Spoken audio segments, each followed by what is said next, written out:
मैं doctor Shailendra commerce sub unit दे विच बतौर प्रोफैसर काम कर रही हाँ। विद्यार्थियों, अज मैं आप जी नूं तुहाडे एमकॉम समैसटर पहला दे एक इंपॉर्टेंट पेपर दे रिगार्डिंग जानकारी देण जा रही हाँ। यह पेपर है रिसर्च मैथडोलॉजी अते बिजनेस स्टैटिस्टिकल टैक्नीक्स। सो जिस तरह इस पेपर दे टाइटल तो ही पता लगता है कि इस दे विच दो चीज़ां दे उत्ते फोकस है, एक तो रिसर्च मैथडोलॉजी अते दूसरा स्टैटिस्टिकल टैक्नीक्स। यह पेपर दा सिलेबस जो भी है यह दो यूनिट्स दे विच वंडिया होया है, यूनिट 1 ते यूनिट 2।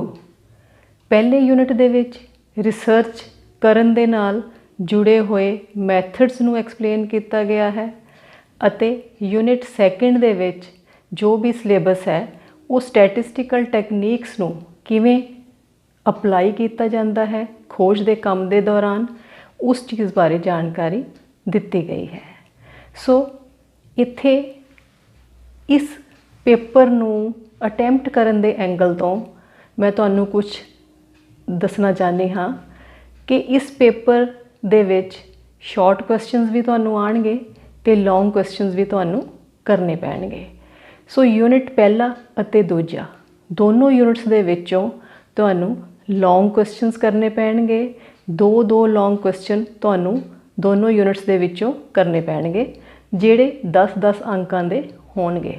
सो इस तरह यूनिट 1 दे विचों 20 अंक दा पेपर तुसीं अटैम्प्ट करोगे तो यूनिट सैकेंड दे विचों भी 20 अंकां दे 2 क्वेश्चन करके तुहाडा जो पेपर है अटैम्प्ट करना होएगा। सो इस तरह दोनों यूनिट्स दे अंकां दा अगर आपां टोटल करिए तो 40 नंबर बनते हैं। इस दे नाल 30 नंबरां दे तुहाडे शॉर्ट आंसर टाइप क्वेश्चनस जो है वो होणगे, जिन्हां दे विच नंबरां दी वंड 3-3 नंबरां दे अनुसार की गई है। 10 शॉर्ट आंसर टाइप क्वेश्चन तुहानूं करने होणगे ते उन्हां दे टोटल जो ने वो 30 नंबरां दे बनणगे। इस तरह लॉन्ग क्वेश्चनस 40 नंबरां दे, शॉर्ट क्वेश्चनस 30 नंबरां दे ते टोटल 70 नंबरां दा तुहाडा एक्सटर्नल लैवल दे उत्ते पेपर लिया जाएगा। सो एक्सटर्नल मार्क्स इस पेपर दे 70 नंबरां दे ने ते इस दे नाल 30 नंबरां दी जो है वो इंटरनल असैसमेंट है। नंबरां दी डिवीज़न तो बाद हुण आपां गल करदे हां तुहाडे पेपर दे सिलेबस दे रिगार्डिंग। सो पहला यूनिट रिसर्च मैथडोलॉजी नूं लैके है।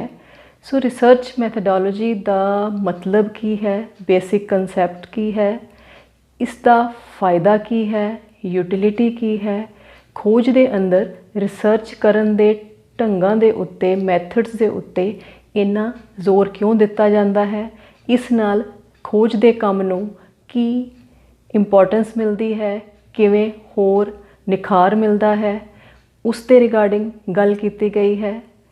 इस दे नाल इसदी यूटिलिटी की है, फ़ायदा की है रिसर्च मैथडोलॉजी दा, स्टैटिस्टिकल टैक्नीक्स दा, उस दे रिगार्डिंग सिलेबस शुरुआत दे विच दस्सिया गया है।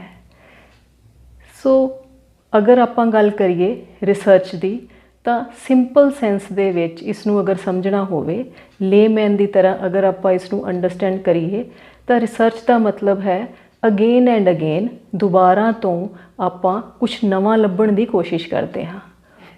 सो इस दे मतलब तो इलावा डेफिनेशनस तुसी पढ़ लोगे।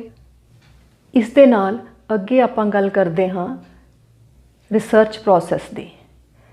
प्रोसैस किसी भी काम नूं करन दे ढंग नूं अगर आपां कुछ एक्शनस दे रूप दे विच जां स्टैप्स दे रूप दे विच डिफाइन करते हाँ, उसनूं कहा जाता है। सो इस तरह रिसर्च दे पेपर दे अंदर भी रिसर्च प्रोसैस दा मतलब वो सारे स्टैप्स ने, वो सारे एक्शनस ने जो एक खोज करने वाले नूं तरतीबवार सिस्टमैटिकली लेने पैंदे ने। सो इस दे अंदर रिसर्च प्रोसैस दे कुछ मेन हिस्से कह सकते हो, कंपोनेंट कह सकते हो, स्टैप्स की ने उन्हां बारे मैं तुहानूं हुण जानकारी दिंदी हाँ। ਜਿਸ ਤਰ੍ਹਾਂ ਸ਼ੁਰੂ ਦੇ ਵਿੱਚ ਕੋਈ ਵੀ ਏਰੀਏ ਦੇ ਵਿੱਚ ਅਗਰ ਆਪਾਂ ਰਿਸਰਚ ਕਰਨੀ ਹੋਵੇ ਤਾਂ ਅਸੀਂ ਪਹਿਲਾਂ ਪ੍ਰੋਬਲਮ ਨੂੰ ਡਿਫਾਈਨ ਕਰਦੇ ਹਾਂ, ਪ੍ਰੋਬਲਮ ਦੇਖਦੇ ਹਾਂ ਕਿ ਪ੍ਰੋਬਲਮ ਕਿੱਥੇ ਹੈ, ਕਿਸ ਏਰੀਏ ਦੇ ਰਿਗਾਰਡਿੰਗ ਅਸੀਂ ਰਿਸਰਚ ਕਰਨਾ ਚਾਹੁੰਦੇ ਹਾਂ, ਕੁਛ ਨਵਾਂ ਜੋ ਹੈ ਕੰਟਰੀਬਿਊਟ ਕਰਨਾ ਚਾਹੁੰਦੇ ਹਾਂ, ਤਾਂ ਉਸ ਏਰੀਏ ਦੇ ਰਿਗਾਰਡਿੰਗ ਆਪਾਂ ਪ੍ਰੋਬਲਮ ਦੇ ਉੱਤੇ ਫੋਕਸ ਕਰਦੇ ਹਾਂ। ਜਾਂ ਤੁਸੀਂ ਕਹਿ ਲਓ ਤੁਸੀਂ ਆਪਣੇ ਕੰਮ ਦੇ ਸਕੋਪ ਨੂੰ ਆਇਡੈਂਟੀਫਾਈ ਕਰਦੇ ਹੋ, ਕੰਮ ਦੇ ਏਰੀਏ ਨੂੰ ਡਿਫਾਈਨ ਕਰਦੇ ਹੋ। ਸੋ ਪਹਿਲਾ ਸਟੈਪ ਹੈ ਪ੍ਰੋਬਲਮ ਨੂੰ ਆਇਡੈਂਟੀਫਾਈ ਕਰਨਾ ਕਿ ਕਿੱਥੇ ਪ੍ਰੋਬਲਮ ਹੈ, ਕਿਸ ਏਰੀਏ ਦੇ ਵਿੱਚ ਰਿਸਰਚ ਦੀ ਜ਼ਰੂਰਤ ਹੈ, ਕੁਛ ਨਵਾਂ ਲੱਭਣ ਦੀ ਜ਼ਰੂਰਤ ਹੈ।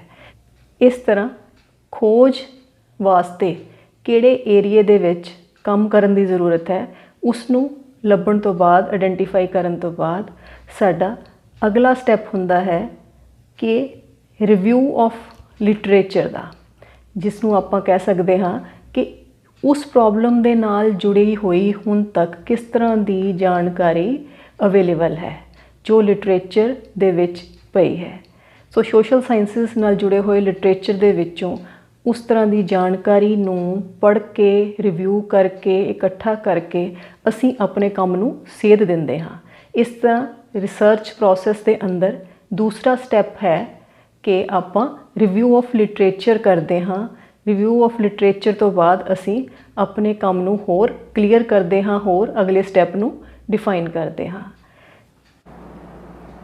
ਲਿਟਰੇਚਰ ਨੂੰ ਰਿਵਿਊ ਕਰਨ ਤੋਂ ਬਾਅਦ ਅਗਲਾ ਸਟੈਪ ਆ ਜਾਂਦਾ ਹੈ ਕਿ ਅਸੀਂ ਕਿਵੇਂ ਆਪਣੇ ਕੰਮ ਬਾਰੇ ਆਬਜੈਕਟਿਵ ਸੈੱਟ ਕਰਨੇ ਨੇ, ਜਾਂ ਕਿਹੜੇ ਟੀਚੇ ਮਿੱਥ ਕੇ ਅਸੀਂ ਖੋਜ ਦੇ ਕੰਮ ਨੂੰ ਸ਼ੁਰੂ ਕਰਨਾ ਹੈ, ਕਿ ਅਸੀਂ ਕਿਸ ਢੰਗ ਦੇ ਨਾਲ ਕਿਹੜੇ ਟੀਚੇ ਨੂੰ ਪੂਰਾ ਕਰਨ ਵਾਸਤੇ ਖੋਜ ਦੇ ਕੰਮ ਨੂੰ ਜੋ ਹੈ ਸਟਾਰਟ ਕਰਾਂਗੇ। ਸੋ ਤੀਸਰਾ ਸਟੈਪ ਆਪਣੇ ਖੋਜ ਦੇ ਕੰਮ ਨਾਲ ਜੁੜੇ ਹੋਏ ਆਬਜੈਕਟਿਵਸ ਨੂੰ ਸੈੱਟ ਕਰਨਾ ਹੈ। ਸੋ ਟੈਕਨੀਕਲੀ ਅਸੀਂ ਇਸ ਸਟੈਪ ਨੂੰ ਸੈਟਿੰਗ ਆਫ ਆਬਜੈਕਟਿਵਸ ਬੋਲਦੇ ਹਾਂ। ਸੋ ਇੱਥੇ ਇੱਕ ਚੀਜ਼ ਹੋਰ ਹੈ ਕਿ ਆਬਜੈਕਟਿਵ ਜੋ ਸੈੱਟ ਕਰ ਲਏ ਨੇ, ਉਹਨਾਂ ਨੂੰ ਅਚੀਵ ਕਰਨ ਵਾਸਤੇ ਜਦੋਂ ਅਸੀਂ ਅਗਲੇ ਸਟੈਪ ਲਵਾਂਗੇ ਤਾਂ ਨੈਕਸਟ ਸਟੈਪ ਦੇ ਵਿੱਚ ਜਾ ਕੇ ਅਸੀਂ ਡਾਟਾ ਕਲੈਕਸ਼ਨ ਦੀ ਗੱਲ ਕਰਦੇ ਹਾਂ ਕਿ ਡਾਟਾ ਕਲੈਕਟ ਕੀਤਾ ਜਾਵੇਗਾ। ਸੋ ਅਗਲਾ ਸਟੈਪ ਤੁਸੀਂ ਕਹਿ ਸਕਦੇ ਹੋ ਆਬਜੈਕਟਿਵ ਸੈੱਟ ਕਰਨ ਤੋਂ ਬਾਅਦ ਹੈ ਡਾਟਾ ਕਲੈਕਸ਼ਨ ਦਾ। ਸੋ ਇੱਥੇ ਡਾਟਾ ਕਲੈਕਸ਼ਨ ਦੇ ਵਾਸਤੇ ਸਾਡੇ ਕੋਲ ਦੋ ਤਰ੍ਹਾਂ ਦੇ ਵਿਧੀਆਂ ਕਹਿ ਲਓ, ਮੈਥਡ ਕਹਿ ਲਓ, ਅਵੇਲੇਬਲ ਨੇ। ਇੱਕ ਹੈ ਪ੍ਰਾਇਮਰੀ ਮੈਥਡ ਡਾਟਾ ਕਲੈਕਟ ਕਰਨ ਦਾ, ਦੂਸਰਾ ਹੈ ਸੈਕੰਡਰੀ ਮੈਥਡ ਡਾਟਾ ਕਲੈਕਟ ਕਰਨ ਦਾ। ਡਾਟੇ ਨੂੰ ਤੁਸੀਂ ਪੰਜਾਬੀ ਦੇ ਵਿੱਚ ਅੰਕੜੇ ਵੀ ਕਹਿ ਸਕਦੇ ਹੋ ਕਿ ਅੰਕੜੇ ਇਕੱਠੇ ਕਰਨ ਬਾਰੇ। ਜਦੋਂ ਅਸੀਂ ਕਿਸੇ ਵੀ ਕੰਮ ਦੀ ਖੋਜ ਕਰਦੇ ਹਾਂ ਤਾਂ ਉਸ ਦੇ ਰਿਗਾਰਡਿੰਗ ਅਸੀਂ ਅੰਕੜੇ ਇਕੱਠੇ ਕਰਦੇ ਹਾਂ, ਡਾਟਾ ਇਕੱਠਾ ਕਰਦੇ ਹਾਂ। ਸਪੋਜ਼ ਅਸੀਂ ਇਹ ਦੇਖਣਾ ਹੈ ਕਿ ਕਿੰਨੀ ਲਿਟਰੇਸੀ ਪੰਜਾਬ ਦੇ ਵਿੱਚ ਇਸ ਪਰਟੀਕੂਲਰ ਏਰੀਏ ਦੇ ਵਿੱਚ ਹੈ, ਤਾਂ ਅਸੀਂ ਉਸ ਏਰੀਏ ਦੇ ਜਿੰਨੇ ਲੋਕ ਨੇ ਉਹਨਾਂ ਦੀ ਪੜ੍ਹਾਈ ਲਿਖਾਈ ਨਾਲ ਜੁੜੇ ਹੋਏ ਅੰਕੜੇ ਇਕੱਠੇ ਕਰਾਂਗੇ। ਸੋ ਇਸ ਨੂੰ ਆਪਾਂ ਡਾਟਾ ਕਲੈਕਸ਼ਨ ਬੋਲ ਸਕਦੇ ਹਾਂ ਕਿ ਆਪਾਂ ਉਸ ਤਰ੍ਹਾਂ ਦੀ ਇਨਫੋਰਮੇਸ਼ਨ ਉੱਥੋਂ ਉਹਨਾਂ ਦੀ ਲਿਟਰੇਸੀ ਨਾਲ, ਪੜ੍ਹਾਈ ਦੀ, ਐਜੂਕੇਸ਼ਨ ਦੇ ਲੈਵਲ ਨਾਲ ਇਕੱਠੀ ਕਰਾਂਗੇ। ਸੋ ਨੈਕਸਟ ਸਟੈਪ ਜੋ ਹੈ ਇਹ ਡਾਟਾ ਕਲੈਕਸ਼ਨ ਦਾ ਹੈ, ਜਿਸ ਦੇ ਵਿੱਚ primary method of data collection ਨੇ ਤੇ secondary method of data collection ਨੇ। ਅਗਰ ਤੁਸੀਂ ਆਪਣੇ ਕੰਮ ਬਾਰੇ ਫਸਟ ਟਾਈਮ ਇਨਫੋਰਮੇਸ਼ਨ ਕਲੈਕਟ ਕਰ ਰਹੇ ਹੋ, ਡਾਟਾ ਕਲੈਕਟ ਕਰ ਰਹੇ ਹੈਗੇ ਹੋ, ਤਾਂ ਉਸ ਕੰਮ ਨੂੰ, ਉਸ ਢੰਗ ਨੂੰ ਆਪਾਂ ਪ੍ਰਾਇਮਰੀ ਡਾਟਾ ਕਲੈਕਸ਼ਨ ਕਹਾਂਗੇ। ਜੋ ਤੁਸੀਂ ਇੰਟਰਵਿਊਜ਼ ਦੇ ਥਰੂ, ਸਰਵੇ ਦੇ ਥਰੂ, ਆਬਜ਼ਰਵੇਸ਼ਨ ਦੇ ਥਰੂ ਉਹਨਾਂ ਲੋਕਾਂ ਤੋਂ, ਉਸ ਪਬਲਿਕ ਤੋਂ ਇਕੱਠਾ ਕਰੋਗੇ ਜੋ ਤੁਹਾਡੇ ਕੰਮ ਦਾ ਹਿੱਸਾ ਹੈ। ਇਸ ਤੋਂ ਇਲਾਵਾ ਅਗਰ ਤੁਸੀਂ ਕਿਸੇ ਹੋਰ ਦੇ ਇਕੱਠੇ ਕੀਤੇ ਹੋਏ ਡਾਟੇ ਨੂੰ ਆਪਣੇ ਕੰਮ ਵਾਸਤੇ ਯੂਜ਼ ਕਰੋਗੇ ਤਾਂ ਉਸ ਨੂੰ ਆਪਾਂ ਸੈਕੰਡਰੀ ਸੋਰਸ ਆਫ ਡਾਟਾ ਬੋਲਦੇ ਹਾਂ। ਸੈਕੰਡਰੀ ਮੈਥਡ ਹੈ ਉਹ ਡਾਟਾ ਕਲੈਕਸ਼ਨ ਦਾ। ਸੋ ਇਸ ਤਰ੍ਹਾਂ ਇਹ ਟੌਪਿਕ ਤੁਹਾਡੇ ਸਿਲੇਬਸ ਦੇ ਵਿੱਚ ਨੇ ਕਿ ਕਿਹੜੇ ਸੋਰਸਿਸ ਤੋਂ ਡਾਟਾ ਕਲੈਕਟ ਸੈਕੰਡਰੀ ਬੇਸਿਸ 'ਤੇ ਕੀਤਾ ਜਾ ਸਕਦਾ ਹੈ, ਕਿਹੜੇ ਢੰਗਾਂ ਨਾਲ ਅਸੀਂ ਪ੍ਰਾਇਮਰੀ ਡਾਟਾ ਜੋ ਹੈ ਉਹ ਕਲੈਕਟ ਕਰਦੇ ਹਾਂ। ਸੋ ਪ੍ਰੋਸੈਸ ਜੋ ਰਿਸਰਚ ਦਾ ਹੈ ਉਸ ਦੇ ਵਿੱਚ ਇੱਕ ਸਟੈਪ ਮੇਜਰ ਡਾਟਾ ਕਲੈਕਸ਼ਨ ਦਾ ਆਉਂਦਾ ਹੈ। ਇੱਥੇ ਇੱਕ ਇੰਪੋਰਟੈਂਟ ਚੀਜ਼ ਹੋਰ ਹੈ ਕਿ ਅਗਰ ਆਪਾਂ 1000 ਲੋਕਾਂ ਬਾਰੇ, 1 ਲੱਖ ਲੋਕਾਂ ਬਾਰੇ ਇਨਫੋਰਮੇਸ਼ਨ ਇਕੱਠੀ ਕਰਨੀ ਹੋਵੇ ਤਾਂ ਕੀ ਸਾਨੂੰ ਉਹਨਾਂ ਇਕੱਲੇ ਲੋਕਾਂ ਕੋਲ ਜਾ ਕੇ ਇਨਫੋਰਮੇਸ਼ਨ ਕਲੈਕਟ ਕਰਨੀ ਪਏਗੀ, ਜਾਂ ਕੋਈ ਹੋਰ ਢੰਗ ਵੀ ਹੈ ਕਿ ਅਸੀਂ ਕੁਝ ਲੋਕਾਂ ਤੋਂ ਇਨਫੋਰਮੇਸ਼ਨ ਇਕੱਠੀ ਕਰੀਏ, ਤੇ ਉਹਨਾਂ ਲੱਖ ਲੋਕਾਂ ਦੇ ਬਾਰੇ ਜਾਂ ਹਜ਼ਾਰ ਲੋਕਾਂ ਦੇ ਬਾਰੇ ਇੱਕ ਸਾਂਝੀ ਰਾਏ ਬਣਾ ਕੇ ਆਪਣੀ ਜੋ ਰਿਪੋਰਟ ਹੈ ਉਹ ਤਿਆਰ ਕਰੀਏ। ਸੋ ਇਸ ਕਰਕੇ ਇੱਥੇ ਸੈਂਪਲਿੰਗ ਦਾ ਰੋਲ ਆਉਂਦਾ ਹੈ। ਤੁਹਾਡੇ ਸਿਲੇਬਸ ਦੇ ਵਿੱਚ ਡਾਟਾ ਕਲੈਕਸ਼ਨ ਮੈਥਡਸ ਤੋਂ ਬਾਅਦ ਅੱਗੇ ਸੈਂਪਲਿੰਗ ਦੀ ਗੱਲ ਕੀਤੀ ਗਈ ਹੈ। ਸੈਂਪਲਿੰਗ ਦੇ ਵਿੱਚ ਤੁਸੀਂ ਇੱਕ ਸੈਂਪਲ ਨੂੰ ਸਿਲੈਕਟ ਕਰਕੇ ਉਸ ਦੇ ਆਧਾਰ 'ਤੇ ਇਨਫੋਰਮੇਸ਼ਨ ਇਕੱਠੀ ਕਰਦੇ ਹਾਂ।